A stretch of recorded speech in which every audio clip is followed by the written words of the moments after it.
दोस्तों, स्वागत है आपका एक और नई वीडियो के साथ में। जिन बच्चों का भी कल पेपर है भाई, अगर आपका पेपर कल के बाद है फोर्थ सेमेस्टर फिजिक्स का, तो आप कमेंट कर देना कब है, कितने बजे से है। एक वीडियो हम आपको और बना के देंगे बिल्कुल छांट के। फिलहाल इस वीडियो में आपको 100 से ज्यादा ऑब्जेक्टिव क्वेश्चन हम करा रहे हैं, सारे मोस्ट इंपॉर्टेंट हैं, इन्हें देख डालो।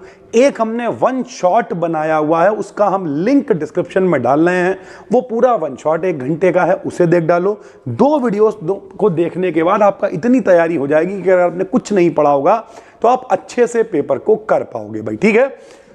बाकी अगर आपका पेपर कल के बाद है तो आप कॉमेंट कर देना, एक आध वीडियो हम और बना देंगे भाई, ठीक है। एक आध क्या, एक ही और बनाएंगे जो कि फाइनल वीडियो होगी भाई, ठीक है। चलो शुरू करते हैं। सबसे पहला क्वेश्चन जो हमने उठाया है भैया, जो माइकलसन मोरले एक्सपेरिमेंट है, ये हमने थ्योरी में भी कराया हुआ है, आप सर्च करोगे BD Gideon लिख के आ जाएगा। तो जो माइकलसन मोरले एक्सपेरिमेंट होता है, इसमें हम लोग एक इंटरफेरोमीटर का इस्तेमाल करते हैं। किस लिए करते हैं ये भी पूछ सकता है। तो to determine the effect of the ether, यानी ईथर का क्या प्रभाव पड़ता है on the speed of light, प्रकाश की चाल पर ईथर का क्या प्रभाव पड़ता है, इसके लिए हम लोग इंटरफेरोमीटर का इस्तेमाल माइकलसन मोरले एक्सपेरिमेंट में करते हैं भाई, ठीक है। जो माइकलसन मोरले एक्सपेरिमेंट है, इसमें जो फ्रिंज डिस्प्लेसमेंट होता है, जो विस्थापन होता है, वो लगभग कितना होता है, तो वो 0.04 का डिस्प्लेसमेंट देखने को मिलता है। ये वाला फार्मूला बहुत इंपॉर्टेंट है। ये रिलेशन है किसमें, m फॉर मास और v फॉर वेलोसिटी के बीच में रिलेशन है। m0 यहां पर रेस्ट मास होता है, विराम द्रव्यमान, और c प्रकाश की चाल यानी वेलोसिटी ऑफ लाइट होती है। तो ये वाला रिलेशन बहुत इंपॉर्टेंट है, लगभग ये क्वेश्चन पेपर में आपको मिल ही जाएगा रिलेशन। तो इस तरीके के रिलेशन पेपर में आते हैं भाई, ठीक है। एक न्यूमेरिकल हमने यहां पे कवर किया है, देखिए न्यूमेरिकल क्या है, कह रहा था फॉर एन इलेक्ट्रॉन, यानी किसी इलेक्ट्रॉन के लिए जो रेस्ट मास है m0 वो इतना दे रखा था, उसकी वेलोसिटी 0.8 c दे रखी थी, वेलोसिटी ऑफ लाइट इतनी है, तो काइनेटिक एनर्जी आपसे पूछ रहा है। काइनेटिक एनर्जी का फॉर्मूला होता है गामा माइनस 1 m0c²। तो गामा मेरे पास नहीं है सर जी, गामा क्या होता है, तो ये लॉरेंट फैक्टर होता है, इसका फॉर्मूला होता है 1/√1 माइनस का v²/c²। जब हम यहाँ पे v का मान 0.8c रखेंगे तो c² से c² कैंसिल हो जाएगा, बचेगा केवल 0.8 का स्क्वायर जो कि 0.64 होगा। इसमें से घटाएंगे तो 0.36 बचेगा, पॉइंट हटाएंगे तो 0 बढ़ाएंगे, 100 का रूट 10 जो कि तीसरा टर्म है तो ऊपर जाएगा, 36 का रूट 6 आएगा, तो गामा की वैल्यू 1.66 आ जाएगी। इस फार्मूले में रख दिया, गामा की वैल्यू जो निकाली वहां से वो रख दी, m0 रेस्ट मास दे रखा है, रख दिया। वेलोसिटी ऑफ लाइट ना भी दे रखी हो तो आपको याद होनी चाहिए 3 × 10 की घात 8 मीटर प्रति सेकंड होती है। स्क्वायर था तो स्क्वायर रख दिया। जब इसे हम लोगों ने हल किया मेरे भाई, तो 5.47 × 10 की घात -14 जूल आएगा भैया, ठीक है। यदि कोई वस्तु लाइट की स्पीड तक पहुंच जाए, यानी वेलोसिटी ऑफ लाइट से चल रही हो 3 × 10 की घात 8 मीटर प्रति सेकंड से, तो उसकी लेंथ क्या हो जाती है, 0 हो जाती है। ये देखो भैया, सिकुड़ जाती है। वो जो दूसरे फ्रेम पे खड़ा व्यक्ति होगा उसे यह एहसास होगा कि उसकी लेंथ सिकुड़ जाती है। इसे ही हम लोग क्या कहते हैं, लेंथ कॉन्ट्रैक्शन कहते हैं भाई, ठीक। एक और न्यूमेरिकल है जिसमें मास 1 किलोग्राम दे रखा है, काइनेटिक एनर्जी 72 जूल दे रखी है, मोमेंटम यानी P संवेग आपसे पूछ रहा है। तो हमने एक फार्मूला बना दिया, K बराबर ½ mv², आपने पढ़ा है, m से गुणा कर दी, m से भाग दे दिया, तो भैया ऊपर m² v², संवेग बराबर द्रव्यमान गुणे वेग, तो m × v क्या हो गया, p² बटे में हो गया 2m मेरे भाई, ठीक। 2m को अगर इधर भेजेंगे तो p² बराबर आ जाएगा, स्क्वायर भी हटा दो तो p बराबर आ जाएगा √2mk। 2 रख दिया, m की वैल्यू 1 दे रखी है, ये 72 है, 72 दूनी 144, 144 का रूट 12 होगा तो 12 आंसर आ जाएगा। यानी अगर आपसे काइनेटिक एनर्जी दे रखी और मोमेंटम पूछ ले तो दोनों में रिलेशन आप याद रखो, k बराबर क्या होता है, p²/2m होता है। डायरेक्ट इस फार्मूले का इस्तेमाल आप कर सकते हो भाई, ठीक है। एक हमने आपको दे भी दिया है, आप कैलकुलेट करके कमेंट करके बताना कि k की वैल्यू 10 है, m की वैल्यू 200 गुणे 10 की घात -3 है, किलोग्राम में बदला है। और p की वैल्यू आपसे पूछ रहा है, सेम फार्मूला लगेगा, कैलकुलेट करके बताइएगा कितना इसका आंसर आएगा भाई, ठीक है। As the temperature of a black body increases, कोई ब्लैक बॉडी है, ब्लैक बॉडी क्या होती है, जो अपने ऊपर पड़ने वाले प्रकाश को, पूरे प्रकाश को एब्जॉर्ब कर लेती है, उसे ब्लैक बॉडी कहते हैं। एमिट भी बहुत अच्छे से करती है। तो जब भी कभी इसका as the temperature of black body, जब टेम्परेचर बढ़ाते हैं, द टोटल इंटेंसिटी इंक्रीजेस, तो जो तीव्रता है वो भी बढ़ जाती है भाई, ठीक है। स्टीफान का नियम आपको पता होना चाहिए भैया, जो एनर्जी होती है वो डायरेक्टली प्रोपोर्शनल होती है टेम्परेचर की पावर 4 के समानुपाती। अगर हटाएंगे तो सिग्मा एक कांस्टेंट होता है जिसे स्टीफान कांस्टेंट कहते हैं। कई बार तीव्रता ई की जगह आई से भी लिखी होती है, तो डिपेंड करेगा, जैसे लिख के आ जाए उस पर टिक लगा देना भाई, ठीक। For black body temperature increases, तो जब ब्लैक बॉडी से टेम्परेचर बढ़ेगा तो उसकी जो वेव लेंथ है लैम्डा की वैल्यू वो क्या होती है, कम हो जाती है। प्लांक कांस्टेंट की वैल्यू लगभग पेपर में आ जाती है 6.625 गुणे 10 की घात -34 जूल सेकेंड होती है भाई, ठीक है। दो फोटॉन सी वेलोसिटी से अपोजिट डायरेक्शन में जा रहे हैं। दो फोटॉन, फोटॉन क्या होते हैं, एनर्जी के छोटे छोटे पैकेट होते हैं। वेलोसिटी ऑफ लाइट से जा रहे हैं अपोजिट डायरेक्शन में, तो कह रहे हैं उनकी जो रिलेटिव वेलोसिटी होगी वो कितनी होगी। तो रिलेटिव अगर वेलोसिटी निकालेंगे तो शायद डबल आए, लेकिन आइंस्टीन ने क्या कहा, मैक्सिमम वेलोसिटी ही सी हो सकती है। तो भैया इनकी जो अधिकतम वेलोसिटी होगी वो भी क्या होगी, सी ही होगी।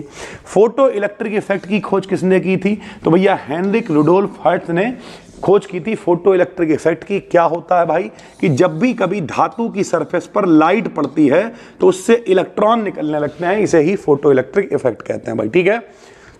वेवलेंथ में जब डिस्प्लेसमेंट होता है तो उसे हम लोग कॉम्पिटेंट डिस्प्लेसमेंट कहते हैं भाई, जो कि इसकी स्कैटरिंग एंगल, यानी जो एंगल है प्रकीर्णन वाला, उस पर डिपेंड करता है।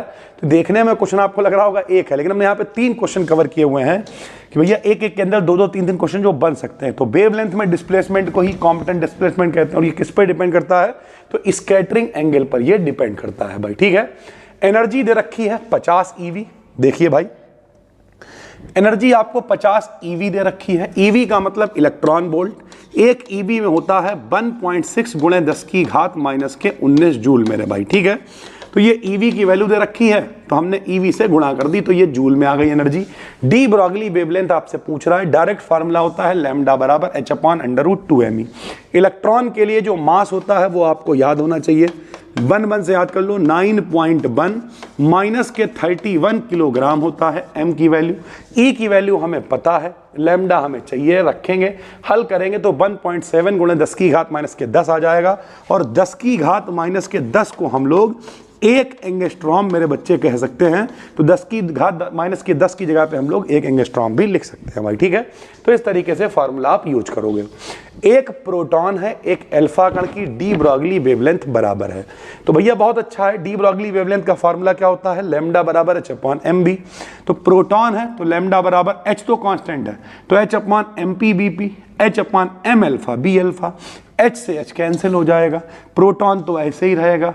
अल्फा कण का जो मास होता है वो प्रोटॉन के मास का कितने गुना होता है, तो 4 गुना होता है मेरे भाई। तो हम क्या करेंगे, m अल्फा की जगह पे 4 mp रख देंगे। क्या फायदा होगा, mp से mp कैंसिल हो जाएगा, b अल्फा नीचे लाएंगे तो bp/b अल्फा बराबर 4 रेशियो बना जाएगा भाई, ठीक है।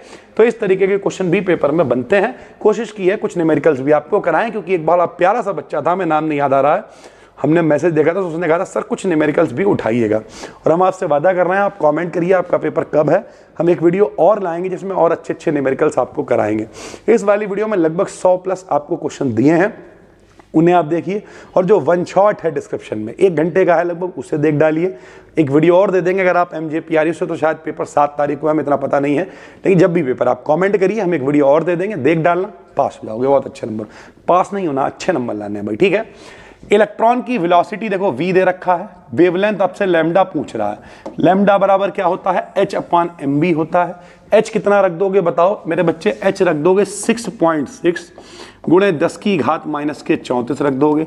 m इतना होता है, यहां रख लेना और हल करके बताना कि वैल्यू कितनी आएगी भाई, ठीक है।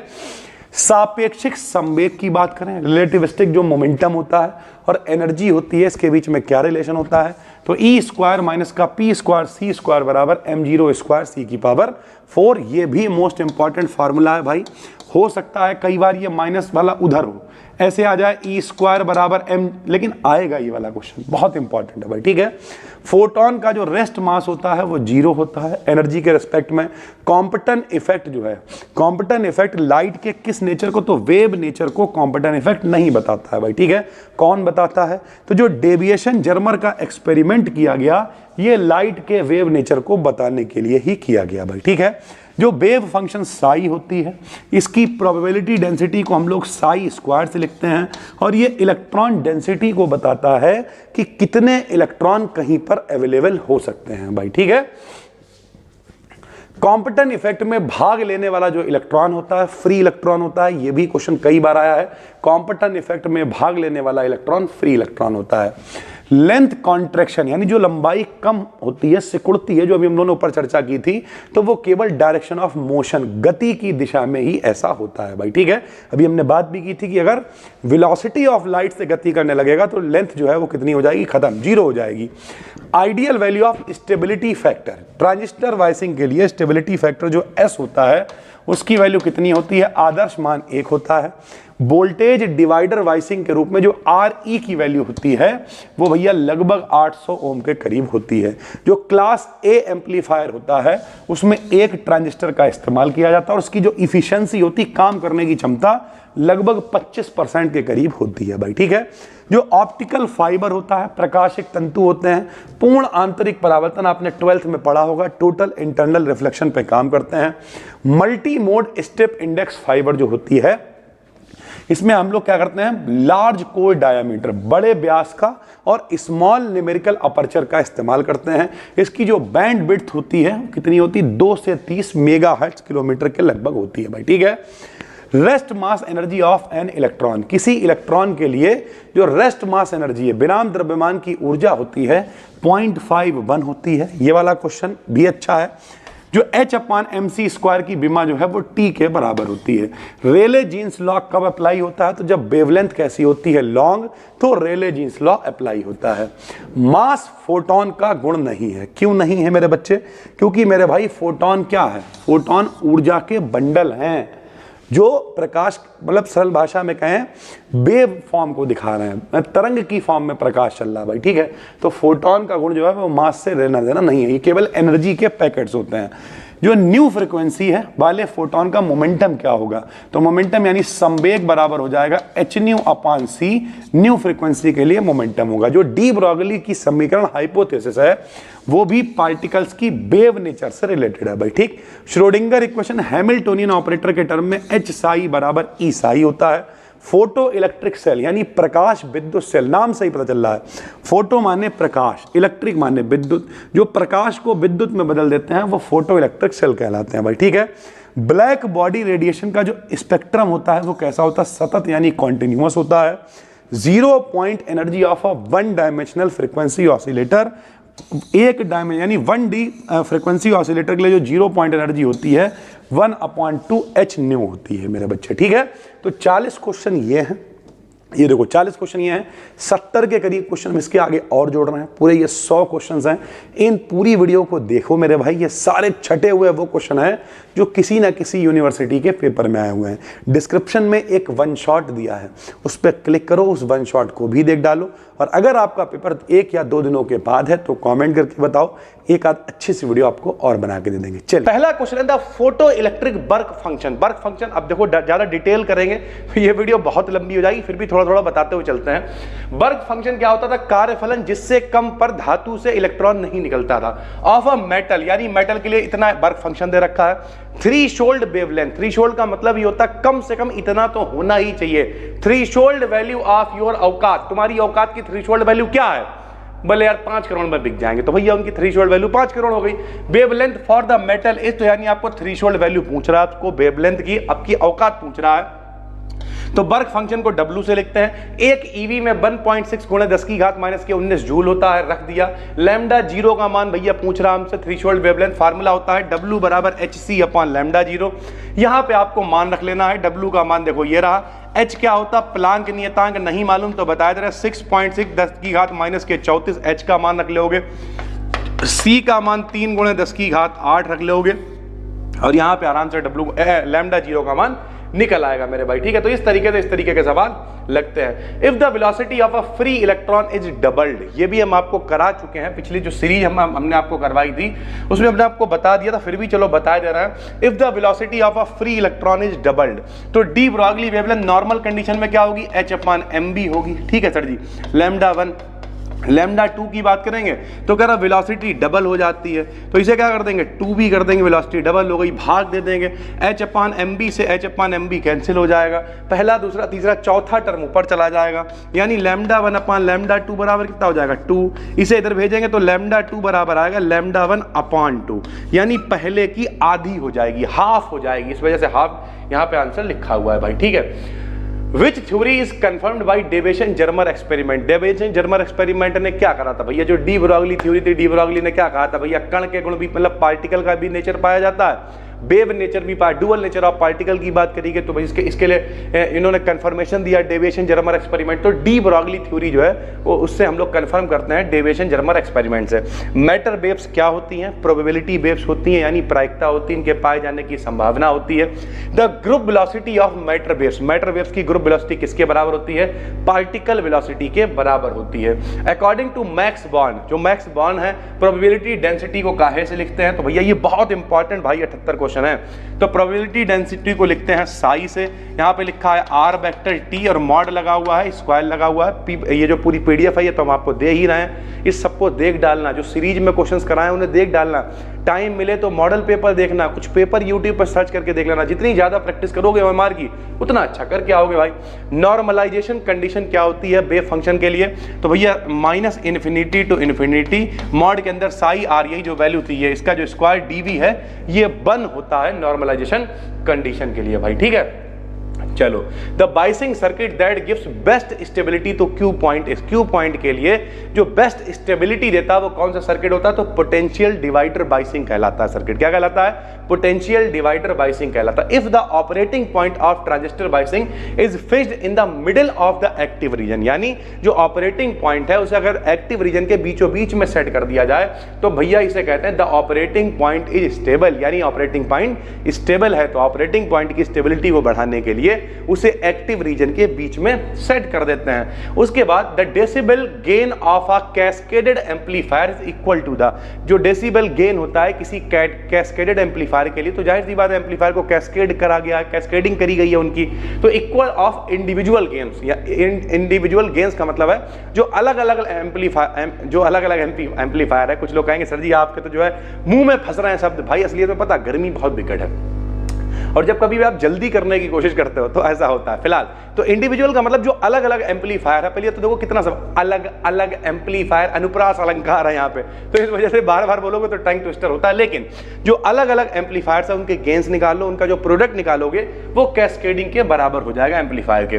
The maximum efficiency of a transformer coupled amplifier, यानी कोई एम्पलीफायर है जिसमें ट्रांसफार्मर की कपलिंग करी गई है, तो भैया उसकी जो मैक्सिमम इफिशियंसी है, इफिशियंसी का मतलब दक्षता, काम करने की क्षमता कितनी होगी, 50% होती है भाई, ठीक है। अच्छा, ये कुछ लास्ट वीडियोस हम आपके लिए लेके आ रहे हैं ताकि आपके ऑब्जेक्टिव पेपर अच्छे हो जाएं। उसके बाद हम लोग क्या करने वाले हैं, उसके बाद हम लोग स्टार्ट करेंगे अगले सेमेस्टर, फर्स्ट है, थर्ड है, फिफ्थ है, और इस बार डेली, क्योंकि भैया अब हम पूरी तरीके से प्रोफेशनल हो चुके हैं, हमारे घर में शादी थी, बहुत सारी कंडीशन थी, उन सबसे फ्री हैं, तो डेली आपको कायदे के क्लासेस मिलने वाले हैं। तो भैया सब्सक्राइब करके रख लेना इस चैनल को, बहुत काम में आने वाला है, ठीक है भाई। कपलिंग कैपेसिटर, देखो भैया ऑब्जेक्टिव में तो कुछ भी करा दो, ठीक है, आदमी नहीं भी लेता मॉडल से लेके चलाता, लेकिन पोटेंशियल तब चेक होता है जब भैया जो है डिस्क्रिप्टिव वाले टॉपिक, आप कोई डिस्क्रिप्टिव टॉपिक सर्च करके देखना, ज्यादातर मेरे टॉपिक वायरल भी वही हुए हैं जो डिस्क्रिप्टिव पढ़ाए हुए हैं। तो डिस्क्रिप्टिव का अपना मजा, ऑब्जेक्टिव तो भैया खाना पूर्ति हो रही, तुम लोग भी खाना पूर्ति कर रहे हो, कर लो। A coupling capacitor is used in an amplifier to, यानी जो कपलिंग कैपेसिटर है एक एम्पलीफायर में क्यों इस्तेमाल करा जाता है भैया, तो provide isolation of DC, DC को अलग करने के लिए between amplifier and load. Amplifier और लोड में अलग अलग डीसी प्रोवाइड करने के लिए हम लोग इस्तेमाल करते हैं कपलिंग कैपेसिटर का भाई, ठीक है।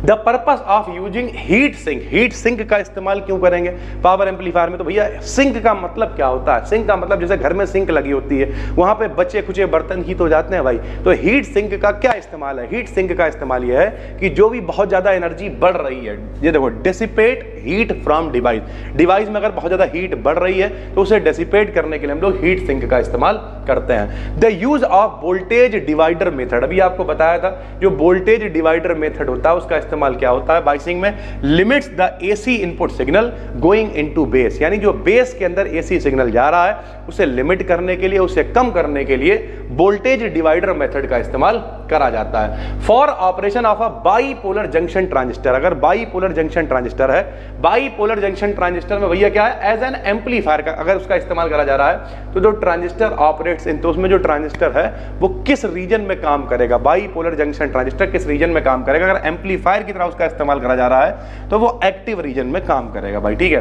An amplifier basically converts, amplifier क्या करता है, तो एम्पलीफायर डीसी एनर्जी को एसी एनर्जी में कन्वर्ट कर देता है in the load at the signal frequency, signal frequency पे लोड के लिए भाई, ठीक है। इन क्लास बी एम्पलीफायर, जो क्लास बी आपको बताया था class A amplifier, class B, class A B amplifier, तो जो बी वाला एम्पलीफायर है उसका आउटपुट क्या क्या रखता है, consist of only the positive half cycles, B वाले में केवल पॉजिटिव हाफ साइकिल्स मिलते हैं आउटपुट एज आउटपुट भाई, ठीक है। इन an amplifier negative feedback decreases the voltage gain, भैया नेगेटिव फीडबैक क्या करेगा, नेगेटिव का मतलब ही क्या है, नेगेटिविटी आपके खिलाफ जाएगा भाई तो वो वोल्टेज गेन को कम कर देगा, डिक्रीज कर देगा।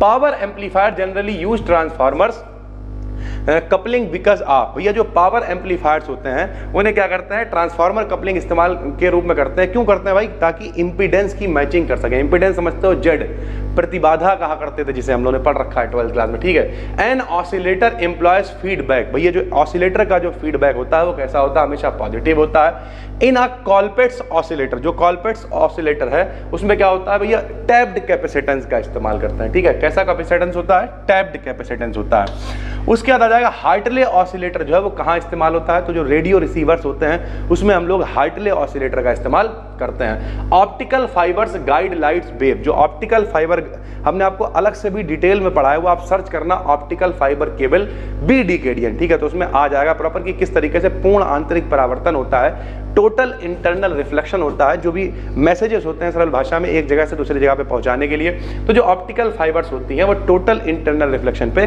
काम करती हैं। विच क्वांटिटीज इनवेरिएंट, कौन सी क्वांटिटी चेंज नहीं होती है जब गैलीलियन ट्रांसफॉर्मेशन का इस्तेमाल करते हैं, तो एक्सीलरेशन, जो जिन लोगों ने पूरी सीरीज देखी होगी उसमें हमने ये कराया हुआ है, एक्सीलरेशन गैलीलियन ट्रांसफॉर्मेशन में चेंज नहीं होता है। The fundamental laws of physics, यानी जो फंडामेंटल मतलब जो बेसिक लॉज हैं जैसे न्यूटन के नियम हैं, ये सारे जो लॉज हैं आर इनवेरिएंट, चेंज नहीं होते, किसके लिए, तो इनर्शियल फ्रेम्स के लिए। भैया न्यूटन का पहला नियम क्या पढ़ा था, इनर्शिया, लॉ ऑफ इनर्शिया, कोई चीज रुकी है तो रुकी रहेगी, चलती है तो चलती रहेगी।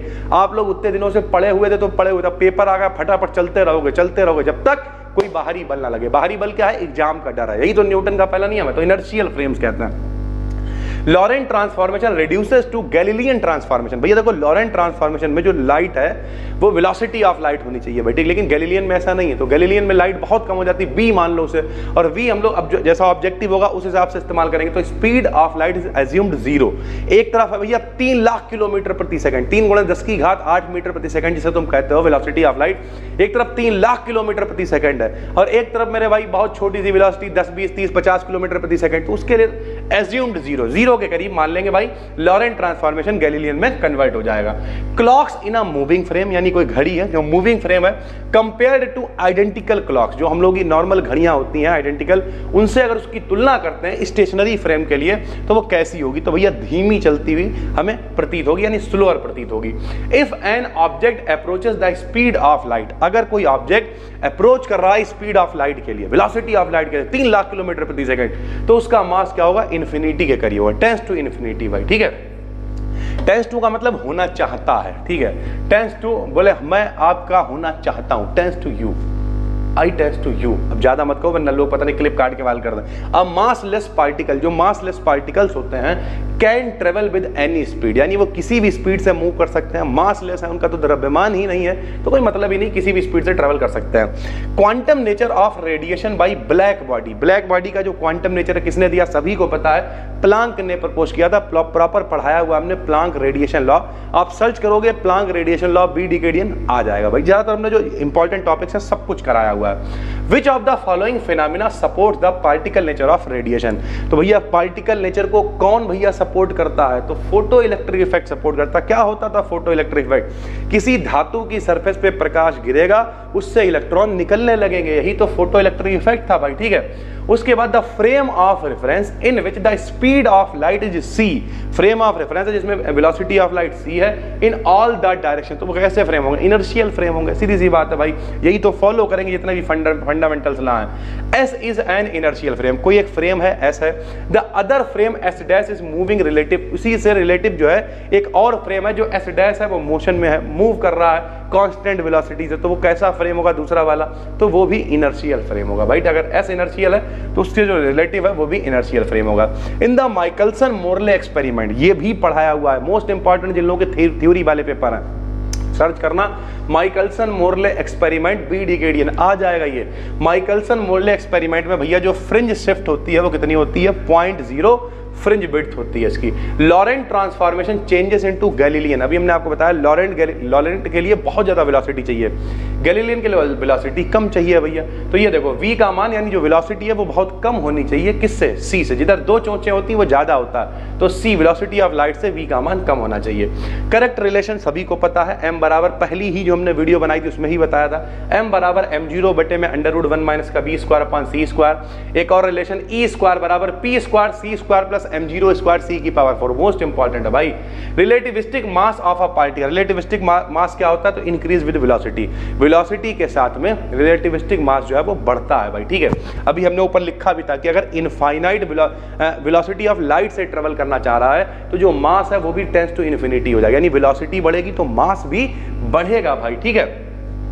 लॉरेंट ट्रांसफॉर्मेशन कैसा होता है, तो space and times are both relative, ये एज्यूम करता है कि जो स्पेस है और टाइम है दोनों आपस में क्या है, रिलेटिव हैं। The postulates of covariance of physical state that, यानी अगर हम लोग फिजिकल स्टेट की बात करें कोवेरियंस के लिए तो वो क्या कह रहा है, the physical loss should have the same meaning in all frame of references या इन ऑल इनर्शियल फ्रेम्स। अभी आपको बताया कि जितने भी फंडामेंटल लॉस है वो सब किसे फॉलो करते हैं, इनर्शियल फ्रेम्स को फॉलो करते हैं भाई, ठीक है। A Galilean transformation applies between two frames of reference P and Q, यानी दो फ्रेम ऑफ रेफरेंस हैं P and Q जिनके बीच में Galilean ट्रांसफॉर्मेशन अप्लाई हो रहा है, तो Q is moving with uniform velocity relative to P। इसका मतलब है कि Q जो है वो मूव कर रहा है रिलेटिवली किसके साथ में, P के साथ में भाई। उसके बाद एनर्जी ऑफ फोटोन की एनर्जी कितनी होती है, h nu होती है। The momentum of a photon, momentum का मतलब P आपसे पूछ रहा है, ठीक है। मोमेंटम का मतलब क्या होता है, संवेग, P आपसे पूछ रहा है। वेवलेंथ यानी लैम्डा आपको दे रखा है 6 × 10⁷, h सीधा फार्मूला होता है लैम्डा बराबर h/mb। h का मान आपको बता चुके हैं, प्लांक नियतांक 6.6 × 10⁻⁻34 होता है। डी ब्रॉगली की इक्वेशन है, इसमें मान रख देंगे, P की वैल्यू निकल आएगी भाई, ठीक है।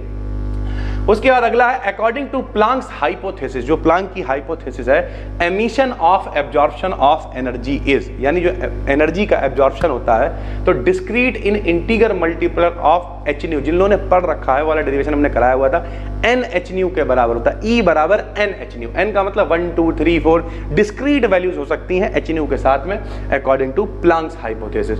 The average energy of Planck's oscillator की एवरेज एनर्जी मोस्ट इंपॉर्टेंट है भाई, h nu अपॉन E की power h nu upon KT - 1, most important है ये छठे हुए 78 क्वेश्चन है भैया। इसके अलावा पूरी प्लेलिस्ट को भगा के देख डालो, फिर मॉडल पेपर उठा के एक बार पलट लो, जाके पेपर देना, पास तो होने से कोई नहीं रोक सकता, हो सकता किस्मत अच्छी रही तो पूरा कर आओगे। The energy distribution in the spectrum of black body radiation could be explained, तो ब्लैक बॉडी रेडिएशन की एनर्जी डिस्ट्रीब्यूशन को कौन एक्सप्लेन करेगा, प्लांक करेगा भाई। प्लांक रेडिएशन लॉ नहीं तो सब कुछ करा, उसी से हमने बीन्स लॉ निकाल लिया, उसी से स्टीफांस लॉ निकाल लिया, सब उसी से तो निकाले भाई। For the photoelectric effect के लिए the incident light must be in the region of, जो इंसिडेंट लाइट है वो किसके रीजन में होनी चाहिए, तो ब्लू या अल्ट्रा वायलेट रीजन के लिए। इसके लिए एनर्जी बहुत ज्यादा होती है। ऑब्जेक्टिव में आपके ब्लू है, ब्लू लगा देना, अल्ट्रा वायलेट है, अल्ट्रा वायलेट लगा देना। For the emission of photo electrons for a metal surface it is essential, यानी किसी धातु से फोटो इलेक्ट्रॉनों के निकलने के लिए क्या आवश्यक है, तो frequency of incident light more than a particular value, इसी को तो थ्रेशोल्ड फ्रीक्वेंसी कहते हैं। एक पर्टिकुलर वैल्यू से ज्यादा फ्रीक्वेंसी होगी तभी इलेक्ट्रॉन निकल के आएंगे भाई, सीधी सी बात है। According to law of photoelectric emission, the number of electrons emitted per second depends, जो नंबर ऑफ लाइट पढ़ के भैया क्या निकले, इलेक्ट्रॉन्स निकले, तो पर सेकंड जो इलेक्ट्रॉन निकल रहे वो किस पे डिपेंड करेंगे, तो इंटेंसिटी ऑफ इंसिडेंट बीम पर डिपेंड करेंगे, कितनी इंटेंसिटी का प्रकाश उस पर जाके पड़ रहा है। मैक्सिमम कॉम्पिटेंस शिफ्ट कितनी होती है, 0.5 एंगस्ट्रॉम होती है। प्लांक्स रेडिएशन फार्मूला चेंजेस, जब प्लांक्स रेडिएशन फार्मूला जो है बीन्स फार्मूला में चेंज हो जाता है, कब, जब हम लोग हाई वेवलेंथ की बात करते हैं, लो टेम्परेचर की बात करते हैं। Electron show the wave behaviour, electron जो है वेव बिहेवियर शो करते हैं, दोनों ही शो करते हैं पता ही है, लेकिन वेव बिहेवियर शो करते हैं। They get diffracted by a crystal, ये क्रिस्टल के द्वारा विवर्तित हो जाते हैं, मुड़ जाते हैं, डिफ्रेक्ट हो जाते हैं भाई, ठीक है। डी ब्रॉगली रिलेशन क्या होता है, लैम्डा बराबर h/mb होता है, या फिर लैम्डा बराबर h/√2m होता है। डी ब्रॉगली का एक और रिलेशन है भैया, wavelength associated with a neutron के लिए at an absolute temperature T के लिए, तो ये भी डी ब्रॉगली वेवलेंथ का फार्मूला है h/√3m/kT, अगर टेम्परेचर के टर्म में पूछे। सारी चीजें याद रखा करो, लैम्डा बराबर h/√2me, देखो लैम्डा बराबर h/mb, लैम्डा बराबर h/p, लैम्डा बराबर h/√3m/kT, सारे ही डी ब्रॉगली क्वेश्चन एक जगह लिखो, विकल्प में आए लगाओ। बीजी और बीपी में क्या बीजी मतलब क्या, ग्रुप वेलोसिटी, ठीक है, तो बीजी इक्वल टू होता है डी ओमेगा अपॉन डी के होता है, ठीक है। करेक्ट रिलेशन की बात करें तो बीजी बराबर बीपी माइनस का lambda D BP upon D lambda, सब फर्स्ट सेमेस्टर में पढ़ा हुआ है। बीपी बीजी में ग्रुप वेलोसिटी, फेज वेलोसिटी में रिलेशन। अगर हम लोग नॉन डिस्पर्सिव मीडियम की बात करेंगे तो बीपी बीजी बराबर होता है भाई, ठीक है। The wave nature of electron, सबसे पहले वेव नेचर को किसने भैया एक्सप्लेन करा, डेविएशन जर्मर ने करा, अभी ऊपर हम लोग पढ़ चुके हैं भाई, ठीक है। उसके बाद पोलराइजेशन ऑफ लाइट, जो पोलराइजेशन ऑफ लाइट होती है किससे कनेक्टेड होती है, तो वो इलेक्ट्रॉन, वो तरंग प्रकृति को दिखाती है प्रकाश के, तो polarization of light is a phenomenon जो सपोर्ट करती है वेव नेचर, लाइट प्रकाश के वेव नेचर को सपोर्ट करती है। डिस्पर्सिव मीडियम में जो है वो वीजी का मान क्या होता है, तो less than phase velocity, BP से कम होता है। नॉन डिस्पर्सिव में बराबर होता है, डिस्पर्सिव में कम होता है। The mass energy relation is, देखो मास एनर्जी कहां से आया, जो special theory of relativity Einstein ने दी थी, उसके लिए बाद में भैया, मतलब ये बहुत बड़ी एक कहानी है, अगर आप लोग कमेंट करना है यहाँ पे 10-20 कमेंट्स आएंगे तो आइंस्टीन के ऊपर में एक पूरी वीडियो बनाएंगे, आपको डिटेल में समझाएंगे। फिलहाल इतना अभी समझो, क्योंकि वैसे ही ये वीडियो काफी बड़ी हो रही है। स्पेशल थ्योरी ऑफ रिलेटिविटी जो है वो किसने दी, आइंस्टीन ने दी थी। पहले तो थ्योरी ऑफ रिलेटिविटी दी, फिर स्पेशल थ्योरी ऑफ रिलेटिविटी, दोनों में थोड़ा सा डिफरेंस है और थोड़ा सा देने का टाइम में भी डिफरेंस था भाई, ठीक है। तो ये जो डिफरेंस है 9th क्लास की किताबों पर आइंस्टीन के बारे में पढ़ना मिल जाएगा पढ़ने को। कोई बहुत बढ़िया कैरेक्टर के व्यक्ति नहीं थे, अपनी ही बहन से इन्हें बारात कर ली थी भैया, ठीक है। लेकिन ठीक है, हमें क्या करना है, उनकी चीजों से मतलब है। तो ये मास एनर्जी जो E बराबर mc² है, यहीं से निकल के आता है। रेस्ट मास यानी विराम द्रव्यमान कितना होता है, फोटोन का 0 होता है। स्पेशल थ्योरी ऑफ रिलेटिविटी किसने दी, आइंस्टीन ने दी। The device used in Michelson Morley experiment में किस डिवाइस का, तो भैया सीधी सी बात है इंटरफेरोमीटर, माइकलसन इंटरफेरोमीटर है, फेबरी पेरॉट इंटरफेरोमीटर, इन सब का इस्तेमाल करा जाता है। उसके बाद relative to its period on the earth, the period of a pendulum on the moon is, अगर हम पृथ्वी की और चंद्रमा के द्रव्यमानों की तुलना करें तो जो उसका सरल भाषा में कहें, जो उसका वो है क्या बोलते हैं, पेंडुलम का पीरियड है, अर्थ द पीरियड ऑफ, बिल्कुल जो टाइम्स आवर्त काल है वो क्या होगा, ज्यादा होगा, क्योंकि चंद्रमा पे क्या है, चंद्रमा पे भैया जो गुरुत्वाकर्षण है वो कम है, उसकी वैल्यू लगभग 1/6 है, काफी कम है, तो लॉन्गर होगा भाई। What is the main use of negative feedback, negative feedback का यूज क्या है, कम करेगा वोल्टेज गेन को कम करेगा, डिस्टॉर्शन को कम करेगा। पॉजिटिव फीडबैक क्या करेगा, गेन को बढ़ाएगा। फीडबैक फैक्टर BA जो है, फीडबैक फैक्टर BA से लेकर आए, कैन नॉट बी, 0 नहीं हो सकता है फीडबैक सर्किट के लिए। नेगेटिव फीडबैक क्या होता है, BA हमेशा नेगेटिव होगा, BA की वैल्यू नेगेटिव फीडबैक के लिए। ऑडियो फ्रीक्वेंसी की रेंज कितनी होती है भैया, तो 20 हर्ट्ज से 20 किलो हर्ट्ज होती है। ऑप्टिकल फाइबर जो प्लास्टिक और ग्लास के बने होते हैं कैसे होते हैं, प्लास्टिक ग्लास के बने, उसमें करंट आएगा नहीं, तो इंसुलेटर होते हैं यानी कुचालक होते हैं। इन ट्रांजिस्टर एमीटर बेस्ड जंक्शन कैसा होता है, लो रेजिस्टेंस रखता है, कम रेजिस्टेंस होता है एमीटर बेस्ड जंक्शन का, ठीक है। उसके बाद for the normalization of psi के अभी जहां से हम लोगों ने स्टार्ट किया था पूरी वैल्यू निकाल के आई थी, इंटीग्रेशन बराबर कितना आया था 1, तो नॉर्मलाइजेशन ऑफ साई के लिए इसकी वैल्यू कितनी होनी चाहिए, 1 होनी चाहिए। उसके बाद the Planck's radiation law most important है, पता होना चाहिए, यू लैम्डा डी लैम्डा बराबर 8 pi h c upon lambda की power 5 d lambda upon e की power h c upon lambda k T minus 1, याद होना चाहिए जैसे हमें याद है। द रेस्ट मास एनर्जी कितनी होती है इलेक्ट्रॉन की, 0.51 MeV होती है। Moving watch seems to be stationary observer, अगर कोई चलती हुई घड़ी है, कोई रुका हुआ ऑब्जर्वर है तो वो उससे स्लो नजर आएगी भाई, ठीक है। What is responsible for time dilation के लिए, तो लॉरेंट ट्रांसफॉर्मेशन रिस्पॉन्सिबल होता है। Inertial frames are those in which free particle moving, यानी वो इनर्शियल फ्रेम जिनमें फ्री पार्टिकल्स मूविंग हो रहे हैं on straight line with constant speed, यानी सीधी रेखा में अगर फ्री पार्टिकल कांस्टेंट स्पीड से चल रहे हैं इसका मतलब वो इनर्शियल फ्रेम है भाई, ठीक है। तो